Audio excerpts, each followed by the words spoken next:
സേവാദർശൻ Kuwait അവതരിപ്പിക്കുന്ന ആർഷ കേരളം. ജാതിപ്പിശാചുക്കൾ പിടിമുറുക്കിയ കേരളത്തിന്റെ സാമൂഹ്യ മണ്ഡലത്തിൽ അധസ്ഥിതന്റെ പ്രതീക്ഷയായി 1856 ഓഗസ്റ്റ് 28 ശ്രീനാരായണ ഗുരു ജനിച്ചത് ഇവിടെയാണ്. ഈ ചെമ്പഴന്തി ഗ്രാമത്തിൽ വയൽവാരം വീട്ടിൽ പട്ടിയും പൂച്ചയും വഴി നടക്കുന്ന പൊതുനിരത്തിൽ പുലയനും പറയനും ഈഴവനും സഞ്ചാര സ്വാതന്ത്ര്യം നിഷേധിച്ച, ക്ഷേത്രപ്രവേശനം നിഷേധിച്ച ഇരുൾ മൂടിയ കാലത്ത് നിന്നും കേരളത്തെ സാമൂഹ്യ സമത്വത്തിലേക്ക് നയിച്ച ശ്രീനാരായണ ഗുരുദേവന്റെ വിപ്ലവ ജീവിതം ഇവിടെ നിന്നും ആരംഭിച്ചു.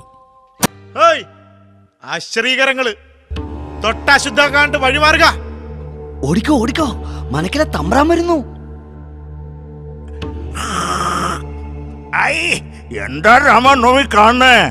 പുലയനും പറയനും പൊതുനിരത്തിൽ സഞ്ചരിക്കേ. വന്ന് ഇവറ്റകൾ നാലമ്പലത്തിലും കടന്ന് അശുദ്ധമാക്കണ ലക്ഷണാണ്. വൈക്കത്തപ്പന്റെ നടയിൽ സത്യാഗ്രഹം കിടക്കണ പോലും. അമ്പലനിരത്തിലൂടെ പുലയന് സഞ്ചരിക്കണത്രേ. ശിവ ശിവ, ആ കാന്തി നാണുഗുരു ഒക്കെ ചേർന്ന് ഇവറ്റകളെ അമ്പലം തീണ്ടിക്കൊന്നാണ് നമ്മുടെ ഭയപ്പാട്. കണ്ടില്ലേ ആ സ്ത്രീകരങ്ങളുടെ അഹങ്കാരം? നമ്മെ കണ്ടിട്ട് ഓടി മാറേണ്ട തീണ്ടൽ ജാതികളുടെ ധിക്കാരം. അടിച്ചു ഓടിക്കാരാമോ ഇവറ്റകളെ? അങ്ങോട്ട് ഓടിക്കുക, ഓടിക്കുക. കണ്ണിനും കാലിനും ആവതില്ലാത്തവരാണ്. ഓടി മാറാൻ ആവതില്ലാഞ്ഞിട്ടാണ്.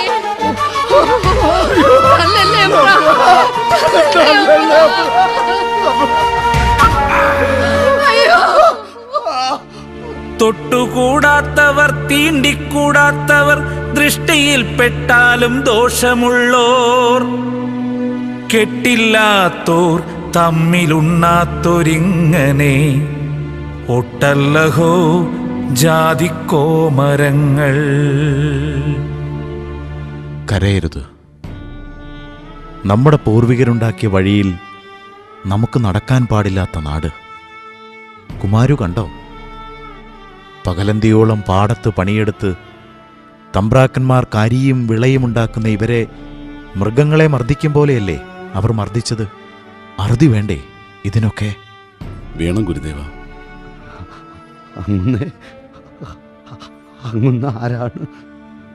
ശ്രീനാരായണ ഗുരുദേവൻ എന്ന് കേട്ടിട്ടുണ്ടോ? അയ്യോ തമ്പ്രാ, പൊറുക്കണേ, ഞങ്ങൾ തീണ്ടശാലിക്കാരാണ്, അറിയാതെ തൊട്ടുപോയതാണ്. ഏയ്, നമുക്ക് ജാതിയില്ല, തീണ്ടലും തൊടിയിലുമില്ല. അയ്യൻകാളിയുടെ നേതൃത്വത്തിൽ നിങ്ങൾ സംഘടിക്കണം. സംഘടന കൊണ്ട് ശക്തരാകണം. അപ്പോൾ ആരും വഴിതടയില്ല. അയ്യങ്കാളി യശമാനും ഇത് തന്നെയാണേ പറയുന്നേ.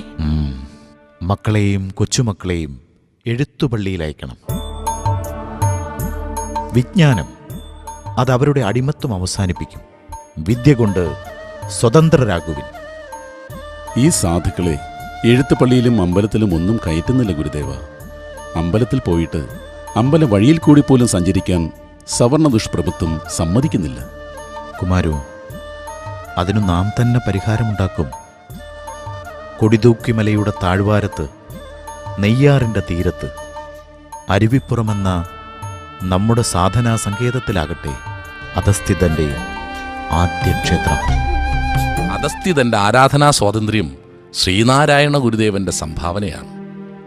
മാടനെയും മറുതയെയും ആരാധിച്ചിരുന്നവരെ, കോഴിവെട്ടിയും കള്ളും ചാരായവും നേദിച്ചും പൂജ ചെയ്തിരുന്നവരെ സാത്വികമായ ഒരു ഉപാസനാ പദ്ധതിയിലേക്ക് ഗുരു നയിച്ചത് 1888 ഫെബ്രുവരിയിൽ ശിവരാത്രി നാളിലായിരുന്നു.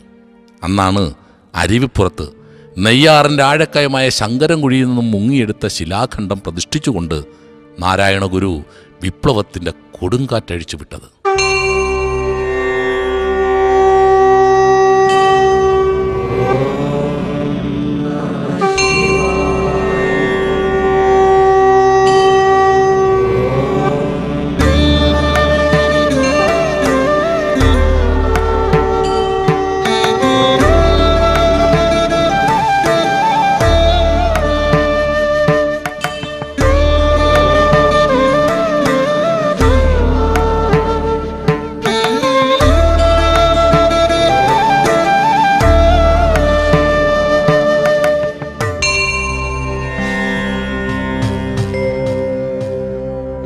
ജാതിഭേദം മതദ്വേഷം ഏതുമില്ലാതെ സർവരും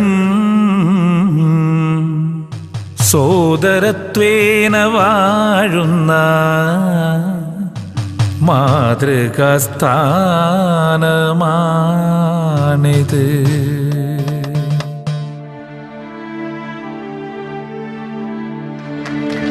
ഈഴവ സമൂഹത്തിൽ ജനിച്ച ശ്രീനാരായണ ഗുരുവും നായർ സമൂഹത്തിൽ ജനിച്ച ചട്ടമ്പി സ്വാമിയും പുലയ സമൂഹത്തിൽ ജനിച്ച അയ്യങ്കാളിയും ഹിന്ദു നവോത്ഥാനത്തിനും സാമൂഹ്യ പരിഷ്കരണത്തിനുമായി ജീവിതം ഒഴിഞ്ഞുവെച്ച സമകാലീനരായ പുണ്യപുരുഷന്മാരായിരുന്നു.